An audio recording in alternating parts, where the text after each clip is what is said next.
Okay, let us get started.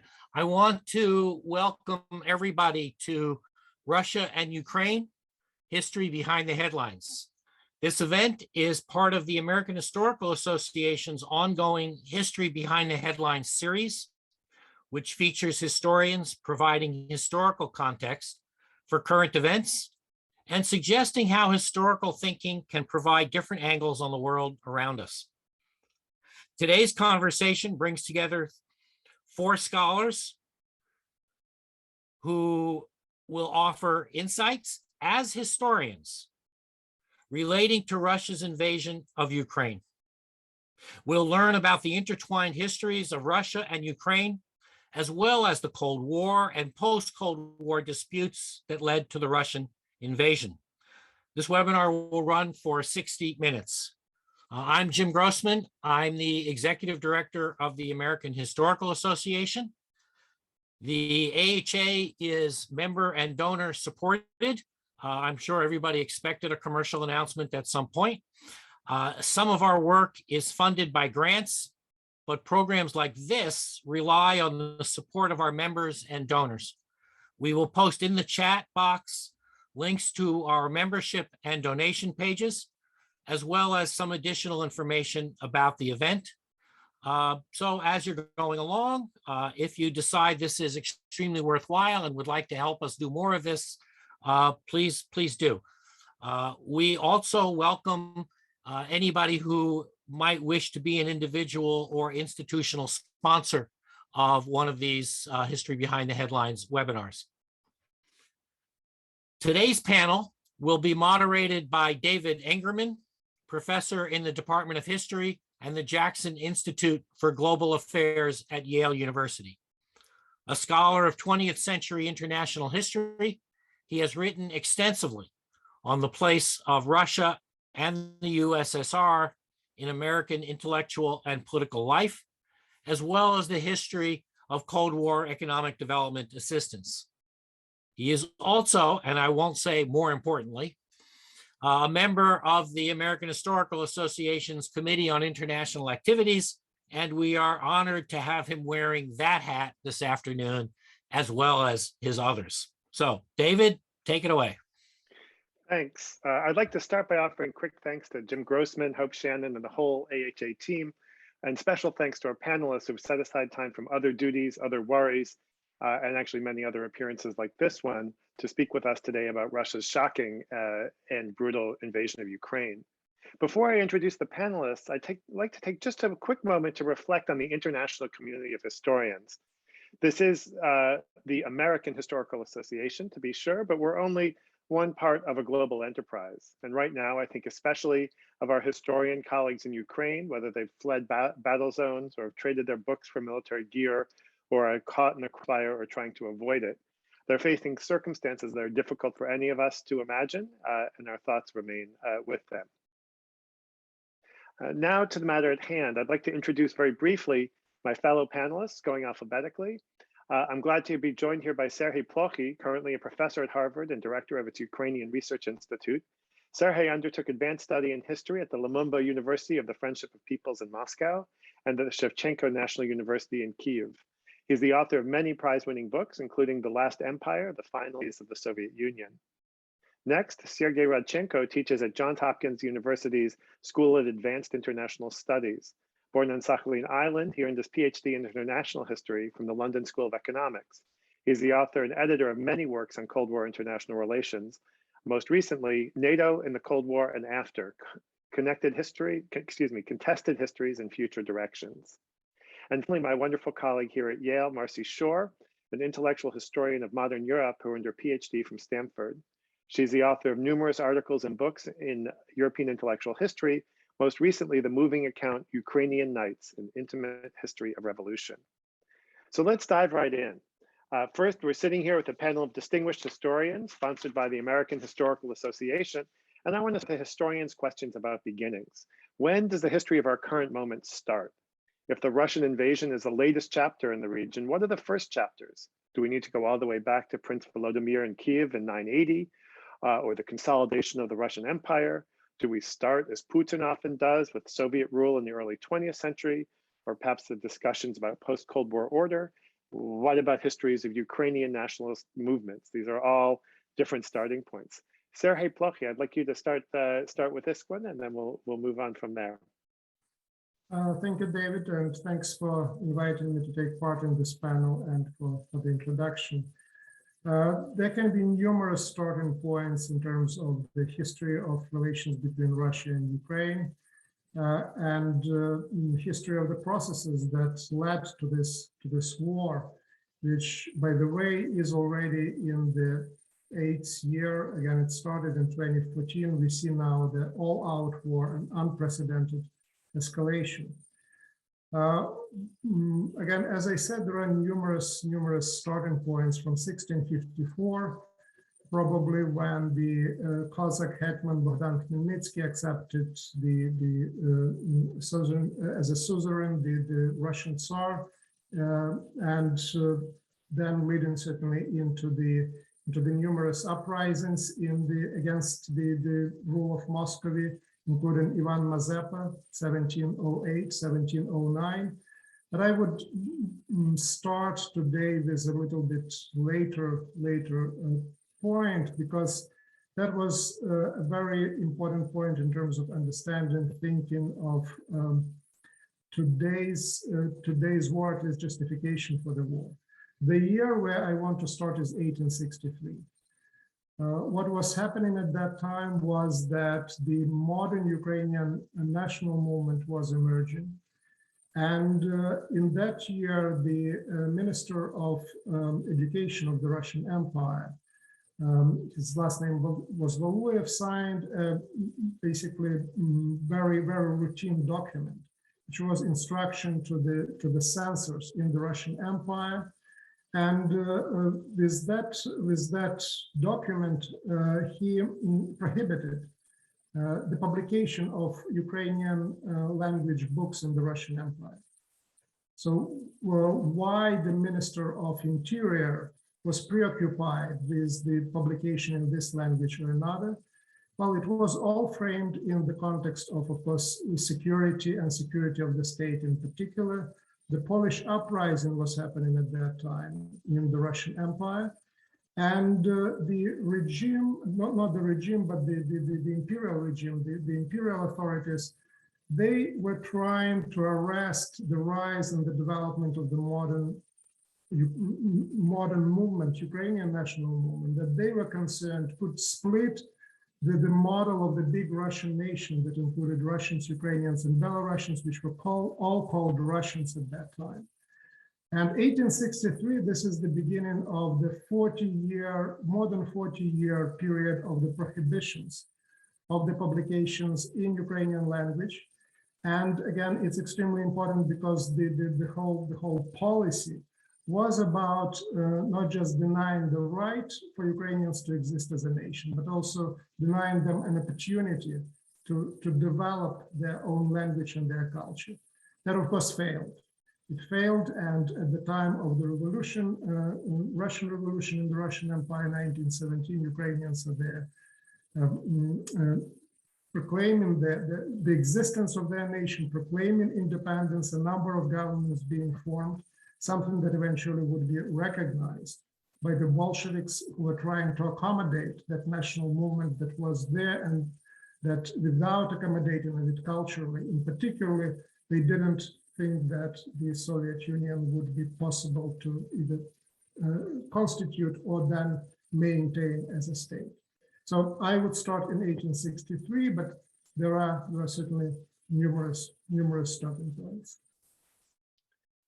Thanks. Marci, sure. How about you? Where do you think we want to start the story that culminates, and as Serhii rightly reminded us, in 2014 with one sort of war, and in the last 2 weeks with another sort of war? You're muted. I was thinking as Serhii was talking that historians have an infinite regression problem. You know, to some extent, any starting point is arbitrary because at any given moment in time, what came before informs what's coming then.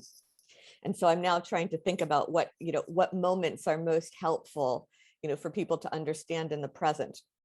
I of course wrote a book about the the revolution of 2013 to 2014. And for me, that was a miraculous thing to bear witness to, even from a distance. In all of the, at that time, some quarter century, I had been hanging out in Eastern Europe, which was my whole adult life. It was the most extraordinary thing I had ever seen. And for me, it was a moment of, it was a moment of overcoming of all sorts of social, political, ethnic, religious, linguistic boundaries, and the creation of a forging of a civic nation, that was not ethnically based, that was based on a certain civic spirit, and a civil society taking responsibility, saying there's going to be no more waiting for the Messiah. We have to do this ourselves. The Maidan was an extraordinary feat of self-organization, of something that came from the grassroots up. And that was absolutely mesmerizing. It was not anti-Russian in any kind of ethnic sense. It was not anti-Russian in any kind of linguistic sense. One of the tragic ironies of all of this for me has been that I never had any resistance, or I never encountered any resistance speaking Russian in Ukraine until Putin started a war there. He created the very thing, he claimed to be fighting against. He provoked the thing he claimed to be fighting against. I don't feel like in 2014, Ukrainians were hating Russians. Once Putin instigated a war there, you've now had 8 years, of this war, this grotesque war that's been going on for no good reason, simmering in the Donbass, that's resulted in some 14,000 people being killed, 1.5 million internally displaced persons for no good reason, whatsoever, except that Putin decided he was going to instigate it. I would also say, as a historian of totalitarianism, I feel like in some sense, the historical question that we need to be asking is not just about, Ukrainian-Russian relations. And I'm not even convinced that this is about, Ukrainian-Russian relations in any kind of people-to-people sense. But the question that Masha Gessen asked in her book, The Future is Past, like, why was there no Maidan in Russia? Why has Putinism prevailed in Russia? Why this is, there was an interview on Echo Moskvi a few hours after the invasion started with a writer named Viktor Shenderovich, a Russian writer, who said that, like, this is a strange situation. This is a war by one person, and then the line cut off.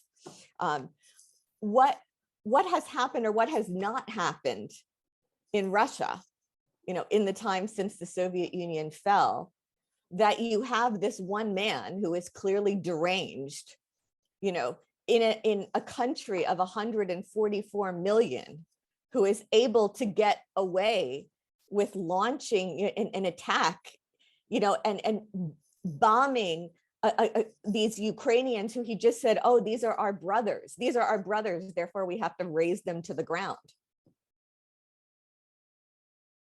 Sorry, I probably got off track with your question. No, actually, I think what you've said is actually really important, which is to look at the question that historians want to know is not just where, when, but also where it started. To call attention to this as centrally a question in Russian history is, I think, an important way to think of it. Sergey Radchenko, how about you? How would you take on this question of origins?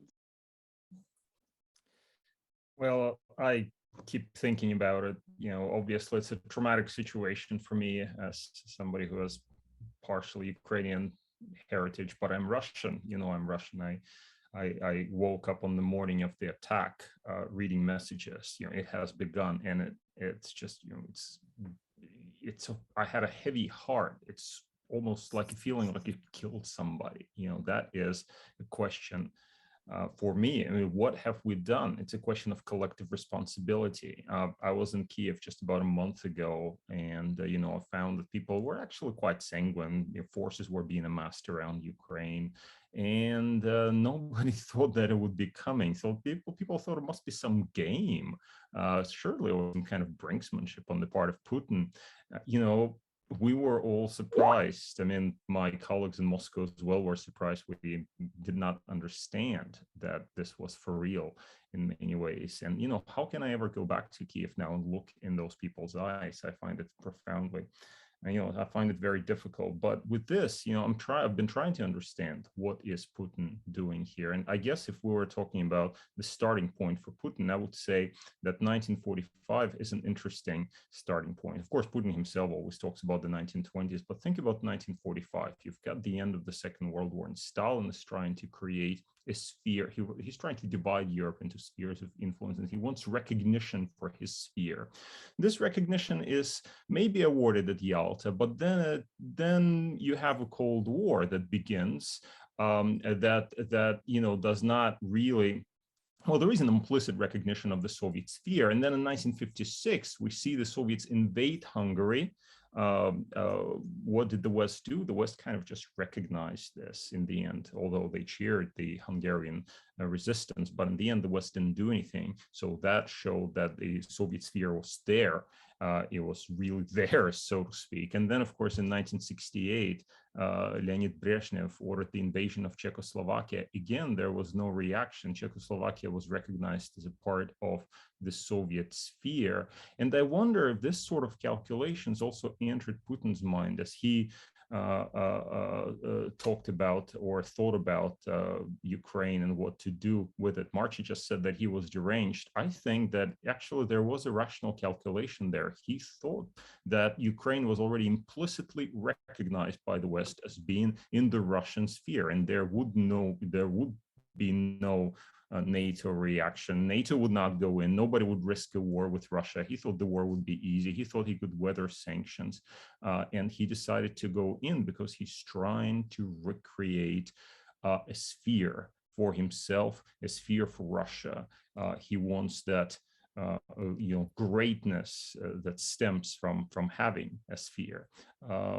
You know, it was obviously miscalculation. He miscalculated. He did not understand the spirit of resistance in Ukraine itself, nor did he understand just what an affront to us, to the world, and to the West certainly was the Russian invasion of Ukraine, and the whole idea of transplanting 19th century imperial concepts about some kind of, you know, great empire onto our 21st century soil. So Putin has committed terrible mistakes. He was probably looking for a sphere. He was motivated by security considerations about, you know, he had his ideas about NATO enlargement. We can talk about that and how he feared that, or whether it was a real fear or just a pretext for invasion of Ukraine.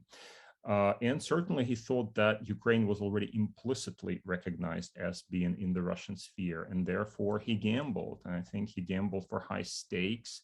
What we're seeing now is Russia, in some sense, facing, you know, grim defeat, and therefore pressing on, pressing to the bitter end, even if that means bloodbath and, you know, absolute catastrophe for both Ukraine and Russia. That's a really sobering thought, Sergey. I'd like to move on to a sec and have us think for just a moment about Vladimir Putin's sort of the outlandish historical claims that he's made. I don't want to offer them the respect of trying to dispute them, but I do want to ask our panelists how we as historians can assess them. So what do these claims that Putin's making about Russia, Ukraine, what do they reveal about his view of Russia and its neighbors? What do they suggest about his aspirations for and visions of Russia? And here I'll ask each panelist to consider a different one of Putin's claims. Marci, I'd love to start with you if I could, and think about the claim that Putin made last week that Ukrainian nationalism is a quote unquote far right phenomenon, his words, not mine, little more than a mixture, quoting again, of aggressive Russophobia and neo-Nazism. What does that tell us about his view of the world and his region? Yes, I could say a couple of things to that. Maybe I'll say something to that briefly, and then I want to say something else that maybe could be a question also for my colleagues. Yes, I mean, his narrative that, you know, our poor Russian-speaking Ukrainian brothers have to be saved by, you know, the neo-Nazi Ukrainian fascist regime. There's been a somewhat debate among, well, I say myself and my husband and some of my colleagues, like, does this even merit like a response? And is it worth responding? My initial sense was that there's no reason even to dignify this by engaging it, but I think I've now been won over by my husband, by Amelia Glazier, to the fact that perhaps we do actually have to engage it. I mean, it's absurd on a variety of levels, but the most obvious thing is that the current president of Ukraine is both a Jew, and a native Russian speaker. And a Jew who lost family members in the Holocaust, not a closet Jew, somebody who's open about being a Jew. He won democratic elections with 73% of the vote. I mean, the whole story is completely absurd. I mean, the Russian forces have just bombed, Babi Yar. There is a far right in Ukraine, like there is a far right in all countries. It's arguably smaller in Ukraine and gets fewer percentage of votes than it gets in places like Germany and Austria. And it's certainly not the government. Like I said before, I never felt any kind of resistance against Russian language until Putin instigated this war. I've done a little bit of translation for a Ukrainian novelist, Vladimir Radchenko from Donetsk, who had always written in Russian, and Russian is his most stronger language. And he fled Donetsk, where he had spent his entire life, in 2014 because of the war. And when I met him in Vienna, a year later, and we were speaking in Russian, and he said to me, he said, Marci, I'm a Russian philologist, and I'm a Russian language writer, and does Putin know what he has done to people like me? Does he I can't even bear to watch Russian films now. He's like, Russian was never in any danger in Donetsk until he started a war there. Vladimir was teaching a Zoom course on Chekhov and Shakespeare during the pandemic, which I was Zooming in for, and you listen to Vladimir lecture on Chekhov. Nobody could love Chekhov as much as he loves Chekhov, every single line with this kind of exquisite, sensitivity, and that was his life. I mean, that Putin should claim that the Russian language should belong to Putin more than to Volodya is a kind of travesty.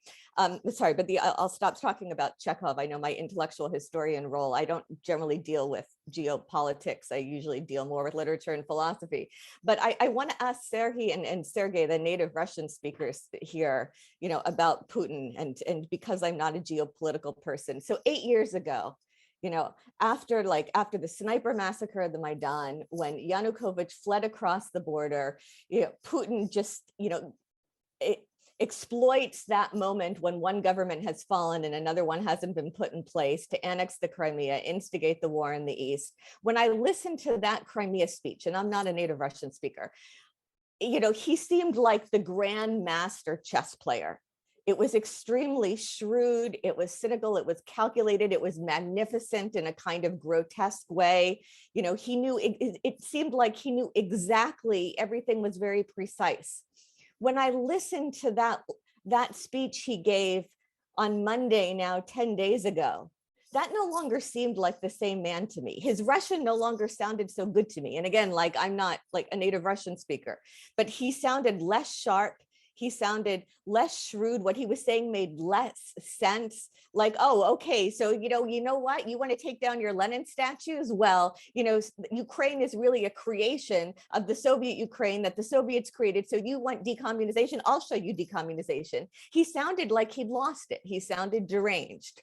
And at that point, I thought, okay, we're no longer in the high stakes chess game. Now we're in the Shakespearean drama. And this is some aging man who is facing his own mortality, who has decided to take the whole world down with him. Now, again, that may be, someone who's read a lot more Shakespeare and spends less time with geopolitics. So I would really like to hear Serhii and Sergey tell me what their feeling was listening to that. How do you respond to that speech? Serhii, why don't you take... How do you read that the most recent speech, not just for the text, but I suppose for the tone, the tenor, the emotion? Well, I listened to it, and it was sickening, really.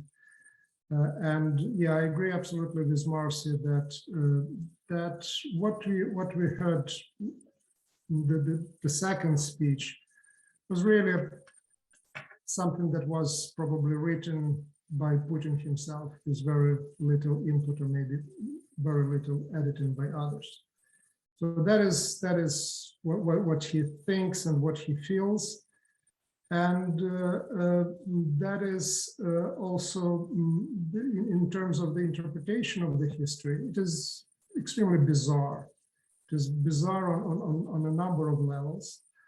There are connections also to something that wasn't mentioned so far, the article that he published in July. And again, the rumor is that he wrote that article himself.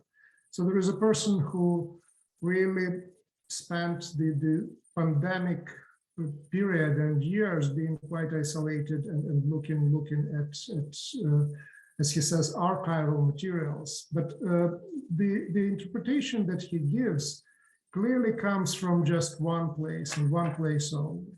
And these are the writings of and memoirs of the White Guard generals like Anton Denikin. That's where the idea of the one big Russian nation and non-existence of the Ukrainians or Belarusians come from. That's where, from the argument that it was the Bolsheviks who created Ukraine. So again, it's not innovative in any way, in the sense that it comes specifically from the literature of the Russian Civil War, coming from the side of the White Guards. I had a feeling almost like there was a replay of the Russian Revolution and the Civil War with the White Guards getting into the Kremlin and winning the war, at least that their argument, winning that war.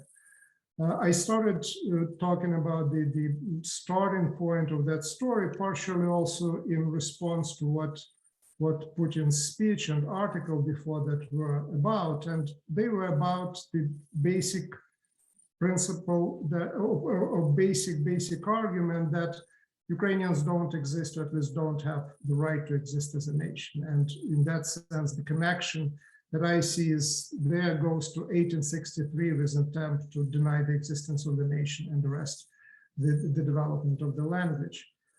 But I also want to say a few words. I know that I'm taking probably more time than I'm supposed to take. A few words about his other argument about the creation of Ukraine by the modern Ukraine or Ukrainian state by the Bolsheviks.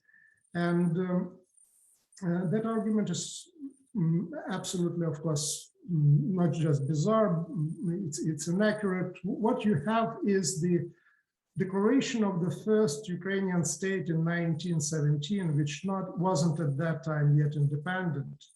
It was supposed to be in federation with Russia. The declaration of that state comes in direct response to the Bolshevik takeover in Petrograd at that time, the capital of the empire. And then once the Bolsheviks launched the war against that state in January of 1918, that state declares independence. So much for the really Bolsheviks creating the state, an independent state. And that's again, anyone who has even cursory knowledge with the history of the Russian or Ukrainian Revolution, or could Google those things or look into the Wikipedia, would certainly see that. What is, however, interesting about Lenin and Lenin's role and the role of Bolsheviks and the nation building in that part of the world is that by creating the Soviet Union and endowing Russia with its own territory and with its own borders, Lenin for the first time creates actually foundations for the modern Russian state and its identity, which is quite ironic, but that's just one more illustration how the history presented and how it exists in the mind of Vladimir Putin, how different it is from the history that I or other historians know and study. And again, that's where our reluctance comes from in terms of engaging in any kind of argument, historiographic argument with those pronouncements in those articles. Thanks, Serhii. You rather brilliantly wove in already answering my question. My quotation for you was going to be the very one that Marci and you, Serhii, just referred to about modern Ukraine entirely a creation of Russia. And I think maybe modern Ukraine helped, was created by Russia only to the extent that it existed in opposition to Russian actions. Yes, I certainly agree. Yeah. Yeah. I'd love to move forward in time a little bit and move to Sergey Radchenko, zeroing in on the Cold War settlement. And here I'm thinking of a speech that Putin gave in January, in which he said, quite menacingly, really, that you, here Putin means the West, promised us in the 1990s that NATO would not move an inch to the east, and then says, you cheated us shamelessly. What does that tell us about Putin's of the recent past? And also, if you wanted to tack on to Marci's question about what his most recent speech, how it reads or how it sounds to the ears of a native Russian speaker. Yeah, thank you, David. I listened to the speech. I agree. It was very bizarre and it was very strange. You know, his heavy breathing and sighing here and there. It was, yeah, a very strange experience, put it this way.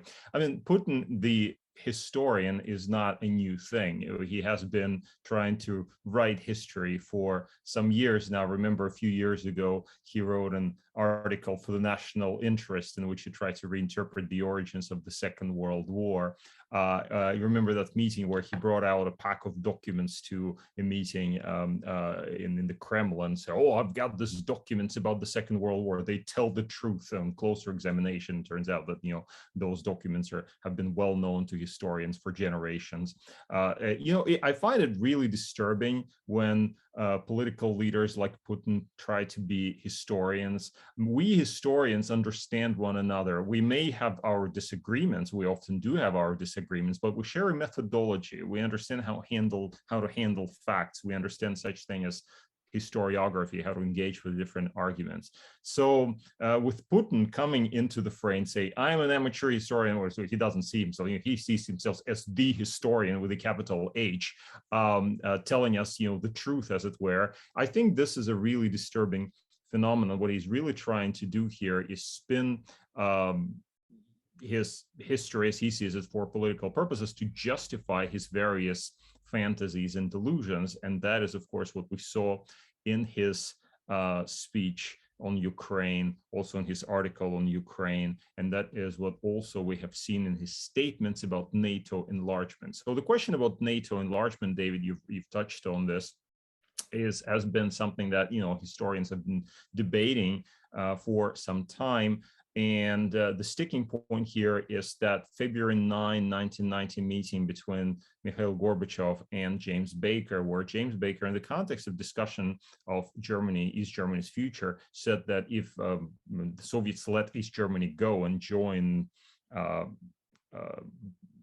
and United Germany would join NATO, NATO's jurisdiction would not move 1 inch to the east. And that, quote, 1 inch to the east is what sometimes also Putin cites. And also my size colleague, Marci, has just published a book called 1 Inch, or Not 1 Inch, where you can read all about it. So the debate is actually very complicated. So essentially, that particular conversation was about Germany, but various other historians have produced evidence that suggests that assurances were given to to Gorbachev, to other Soviets, and also later to Russian leaders about NATO's not enlargement. And this is what Putin talks about when he says, we have been given assurances that you have broken those promises. Now, my take on this is that, yes, I think assurances were given, but that doesn't mean that a deal was struck. In fact, even after that conversation between Gorbachev and Baker, Gorbachev continued to behave as if he refused United Germany's participation in NATO. If he actually agreed to a deal and acted in accordance with that deal, he would not have continued to refuse that. And he continued to refuse that well into the spring of 1990. So it is a complicated story. Obviously, at that time, nobody could imagine that NATO would be enlarging, and it was just not on the agenda in terms of broader enlargement into Eastern Europe. But when that enlargement did start, the Russians in the 1990s did register their disagreement and their apprehension. Yeltsin wanted for Russia to join NATO. He has kind of aired that prospect, and the Russians actually, when they were told, well, this is unrealistic, the Russians were coming up with various other ideas, like, for example, well, why can't we join in the French model? The French are not involved in the military structures. They were not then. But they are involved in the political structures. But again, there was a general rebuff. Now, when I say that the West did not facilitate Russia's integration into the West or something like that, let me be clear. I feel that we, as Russian, the Russians ourselves, we have 95% of responsibility for our own predicaments, our own failures. When there was an election in Russia in December 1993, and Zhirinovsky and the communists scored very, very highly, in fact, at the very top, was that, who are we to blame for this? Is that the West who's to blame for us, the Russians, voting for Zhirinovsky? I don't think so. When Yeltsin invaded Chechnya, was a very brutal affair in some ways. Of course, what we see in Ukraine is today was earlier played out in Chechnya. Was that something we're supposed to to blame the West for? The corruption of the 1990s, the chaos. We have made our history, and when Putin turns to the West and say, well, we've been promised something, you've broken the promises, or others say, well, Russia was not given a proper place in the West. I feel that this is not shouldering responsibility. We should accept the responsibility for what has happened to us, and not look for somebody to put the blame on or to pin the blame on. This is what Putin is doing with his narrative. Great, thanks. Well, in our first two questions, I think we've covered the two things. I always say that historians have two answers to any question. One is it started early, and the other is it's more complicated. And we're seeing both of those in play right here. I'd actually like us to think in sort of bullet points for a second. I know that there are a number of teachers and students watching here today. And so what is the most important thing that that American teachers and their students need to know about the region and the conflict from a historical perspective? Or perhaps if you want to put it in a different mode, what's the question that they should be asking and seeking to answer? And Sergey, Radchenko, I'd like to come back to you first on this, if I could. What is the question or what should we understand about the region? I hate to sound banality, is that I think we should understand that the region is very complicated, and there are multiple narratives, and I don't think that we've spoken a lot about Putin here. I don't think it all comes down just to Putin. There's, for example, the narratives that are being promulgated in Donbas area and have been for 8 years. Why is that important? It is because, for example, today, when the Russians are waging a brutal war in Ukraine, a lot of Russians in Russia, and I regret to say that, I'm quite ashamed to say that, a lot of Russians in Russia actually buy this narrative. They buy into this narrative because they somehow see that somehow imagine the Russians have been oppressed, or that they have been discriminated against, or they have been looked down upon, etc., etc. They have been pushed out into from Europe and so on. And we need to understand, not necessarily, often those are false narratives, but we need to understand where they come from, the historical roots of these narratives, and how the government today is using those narratives to solidify people's support for what is obviously an unjust war, unjustly waged in Ukraine. Great, thanks, Marci. Sure. How about you? What do you think? If we're to have our students and teachers focus on one or two questions or topics, what do you think is important to focus on? Yeah, I actually just came from another Zoom meeting with high school students, who I wanted to talk to. I think I'll say a couple of things very quickly. Ukraine has had a different experience after the fall of the Soviet Union in 1991. There have been a lot of bumps on the road, towards becoming, a more democratic society, towards becoming, a society that is more functional, that is less corrupt, that is less oligarchic. It's had a profoundly, and those moments of that people experience, I think, are arguably, more important than any kind of ethnic or linguistic reduction that Americans tend to like to make and say, well, these are Ukrainian speakers or these are Russian speakers. There was a mass protest movement in 2004 against rigged elections, and one candidate's attempt to poison the other with dioxin.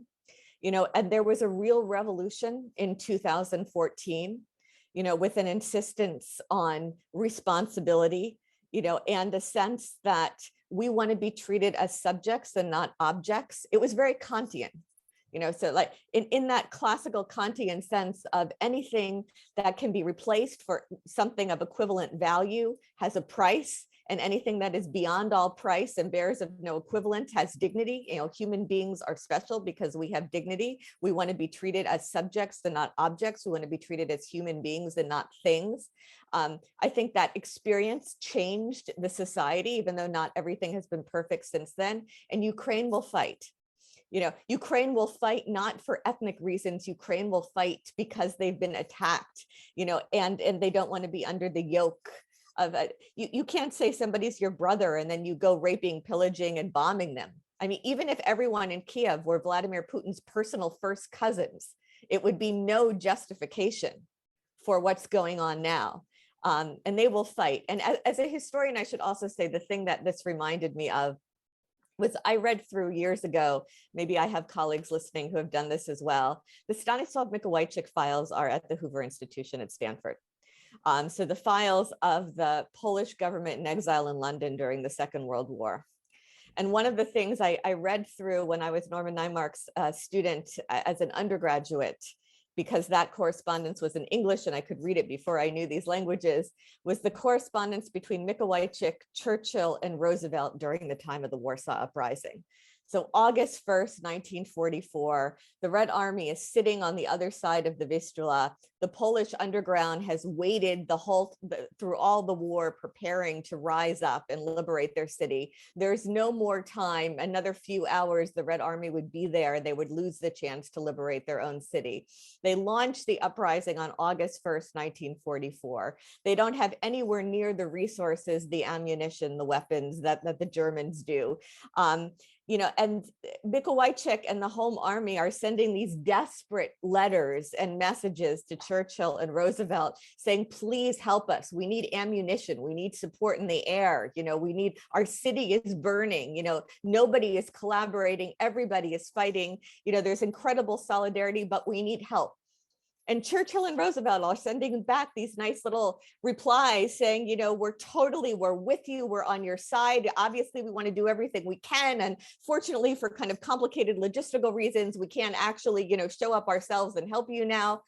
And so when Putin attacked Ukraine last week, and you saw Zelensky, making these pleas for NATO and for a no-fly zone.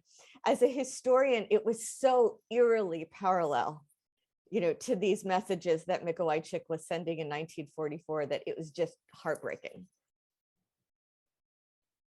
That is heartbreaking. Serhii, Plokhii, what about you? What do you see as the most important things for teachers and students to focus on as they try and make sense of this in some nonsensical war? Sure. Well, there is a lot of very specific things that are happening now and were happening in the history. That's things that you have to understand, to interpret. But there are also 2 points that I want to make that are quite universal. You don't need a deep knowledge of the local history or culture or language to understand those. And the first is that what is happening now in Ukraine is consequential in many ways. It's not only about geostrategic things and issues.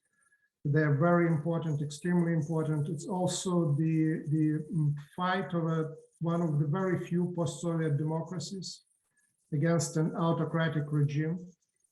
And one of the reasons why that fight is happening is also because of this really conflict between democracy and autocracy. Again, maybe I don't want to oversimplify that, but I also hate to remove those terms and those ideas and those concepts from equation altogether.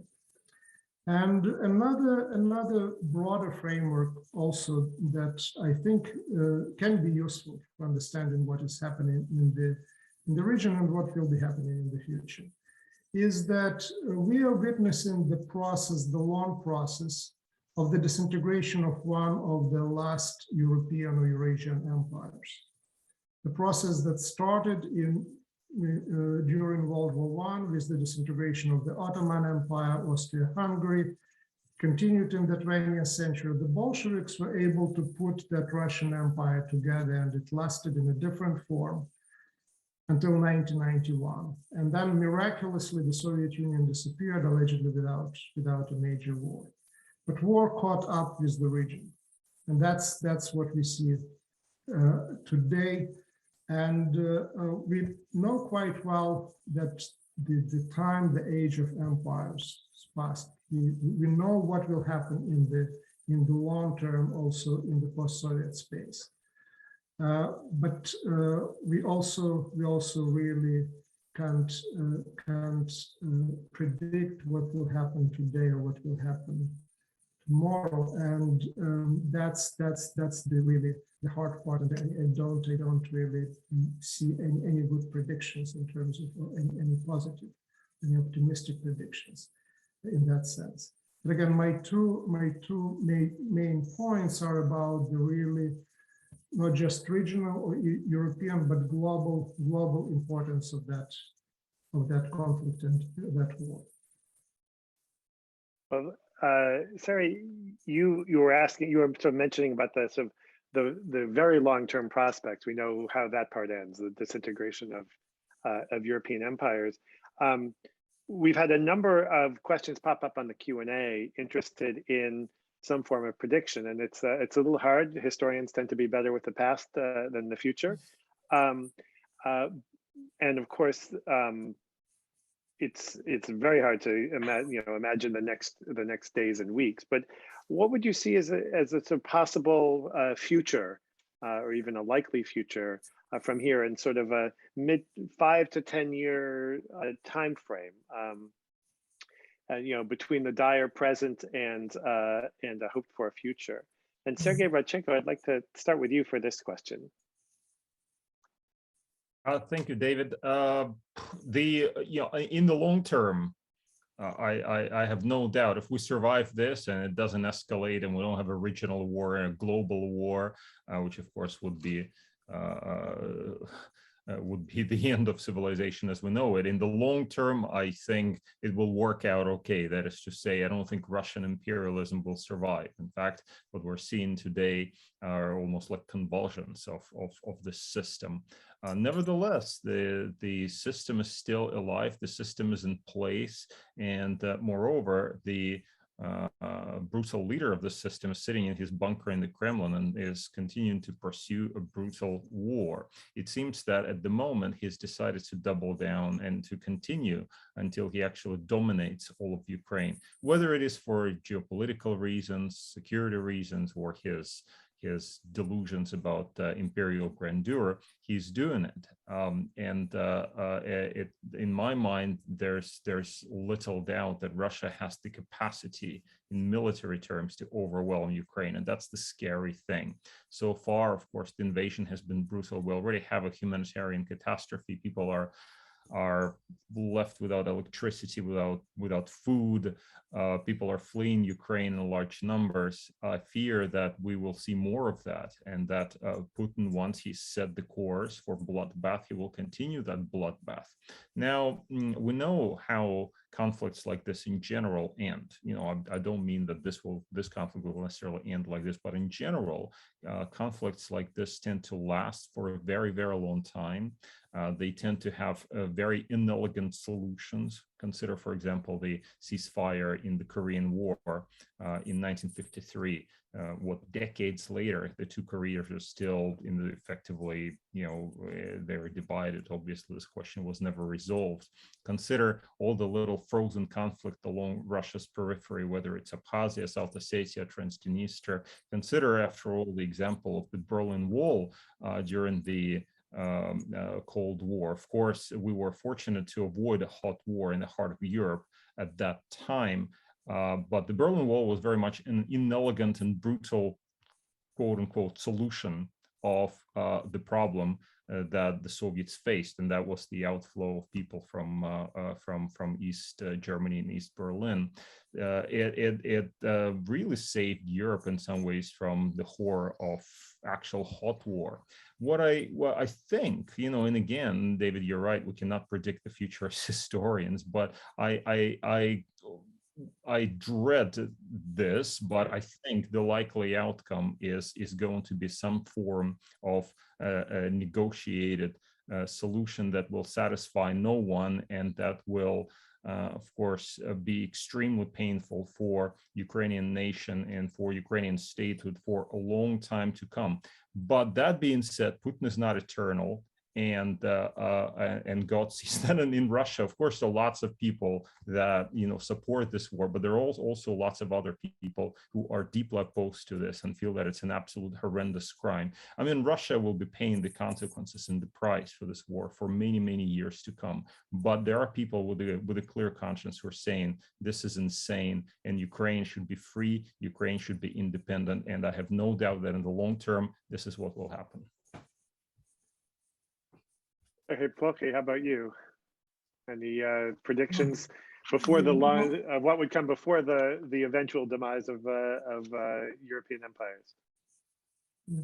Well, I agree with what Sergey was just saying in terms of the possible outcome, and I'm also optimistic about the long-term future. Ukrainians really surprised everybody, East and West, by their dedication to their state, the will to resist, and they continue resisting. So the nation is coming together in the way that it never did before. And I am sure that in the long run, Ukraine will come out of that horrendous experience a much stronger and much more united nation, as in comparison to what they were 30 years after the fall of the Soviet Union. So again, I'm optimistic long term about Ukraine. So I think that's what will happen. In terms of the short term to medium term, I agree with assessments that were made by that they're not great, but I don't think I can just engage into wishful thinking about that the next few years. And Marci, the last word on this for you. Okay, so maybe I'll address this also to the teachers and the students. The first thing I think to understand, that the students should understand, is this sheer scale of the Soviet experiment. Nobody had ever before in human history attempted a social engineering experiment on that scale. And we have not yet come to the end of it. One thing that I think historians perhaps understand better than political scientists is that you cannot assume you're dealing with rational actors, because lunatics play major historical roles all the time. I tell my students, you should never discount the historical role played by lunatics. The fact that somebody's crazy doesn't mean they're not going to be important. I am terrified that this could be the Third World War. And since there are nuclear weapons, it could be the end of the world. And I think it's I think it's very possible that the Ukrainians now are fighting for all of us, literally all of us, not in a kind of rhetorical sense, but I think they are actually fighting for the whole world now.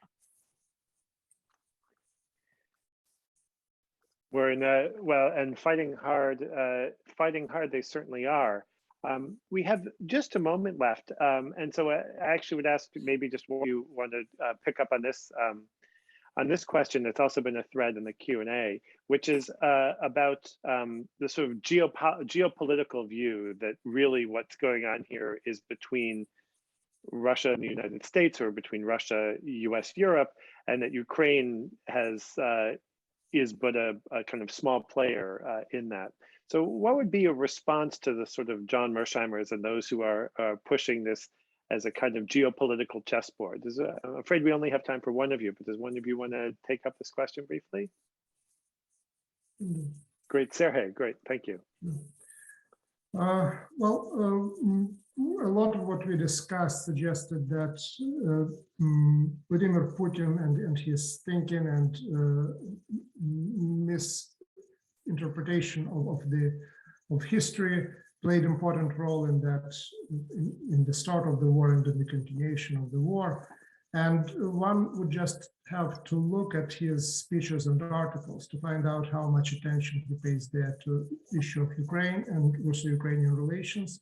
And that would be my answer to how important or not important Ukraine is in this conflict. If it is so important for the person who initiated it and started it, it has to be important for the conflict as well, and our understanding of it. So that is my first point. And the second is that Ukraine happened to be a key republic and played a very important role in the disintegration of the Soviet Union. After Ukrainians voted for their independence in December of 1991, the Soviet Union disintegrated within 1 week after that, despite the fact that Ukrainians were not voting for the dissolution of the Soviet Union. So reintegration in any form of post-Soviet space is simply impossible without the second largest post-Soviet state, and that stresses the importance of Ukraine as well. So it doesn't mean that the conflict is only about Ukraine. It doesn't mean that it doesn't have a very important, maybe even more important, broader geostrategical meaning and significance. But I would not just dismiss Ukraine as a mere battleground in that sense. Thanks. Before we conclude, I'd like to invite Jim Grossman from the AHA to make some closing remarks. Jim? Yes, so this concludes our panel, Russia and Ukraine, History Behind the Headlines. I want to thank everybody for sitting in, for listening, for posting questions. Before you go, please check the chat for links to additional resources. The AHA has compiled a list of resources that we hope will be useful to you, especially those of you who are teachers at the high school or college level. Also posted in the chat is the link to the AHA statement denouncing Russia's invasion of Ukraine. I thank Professor Engerman for his help in helping us craft that statement. We hope you'll share both the resources and the statement with your own networks, your students. Everyone who registered for today's webinar will receive a follow-up email with the link to the recording. As soon as we can share it, feel free to share that recording with friends, colleagues, relatives, whatever. And we hope to have that out by tomorrow. Finally, I especially want to thank our moderator, David Engerman, and all of our panelists for giving so generously of your time today. I know you're busy. We hear all of you on various radio programs. We see you speaking in various contexts. So thank you for sharing your time with our members, with other historians, and people who recognize that everything has a history, and that if you don't know the history, you're not going to understand the problem. Anybody who has any follow-up questions, please contact us.